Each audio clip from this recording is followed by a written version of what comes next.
Partia Demokratike ka bërë përgjegjëse qeverinë në detyrë për ngecje në procesin e antarësimit në Këshillin e Evropës. Deputetja e kësaj partie, Ariana Musliu Shoshi, tha në një konferencë për media se rruga evropiane e Kosovës jo vetëm që ka stagnuar, por ka pësuar edhe regres.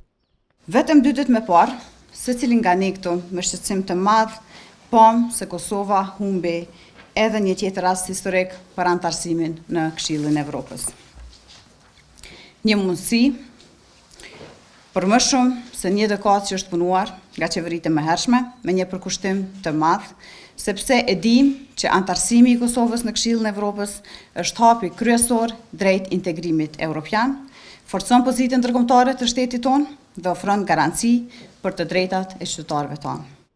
Kjo deputete theksoi se humbja mundësisë për antarësim në Këshillin e Evropës është rezultati drejt për drejt i qeveritarëve në detyrë për të cilët tha se i kanë marrë peng institucionet e Kosovës.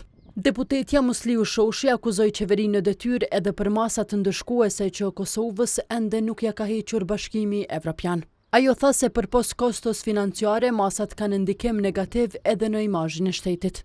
Po thellohet izolimi ndërkombëtar dhe po ndalet procesi i integrimit dhe i njohjeve të reja për shtetin e Kosovës, dhe çka është më dëmshme është se është shkatruar imazhi i Kosovës si faktor sigurie dhe stabiliteti në rajon.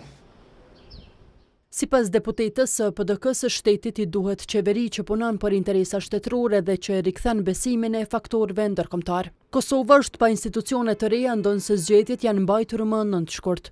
Prej më shumë se një muaji ka nisur seanca konstituive e kuvendit, por për shkak të qëndrimeve të betonuara që mbajnë taborët politik, ajo ende nuk është përmbyllur, pa të cilin veprim nuk nis të rrjedh afati për formimin e qeverisë së re.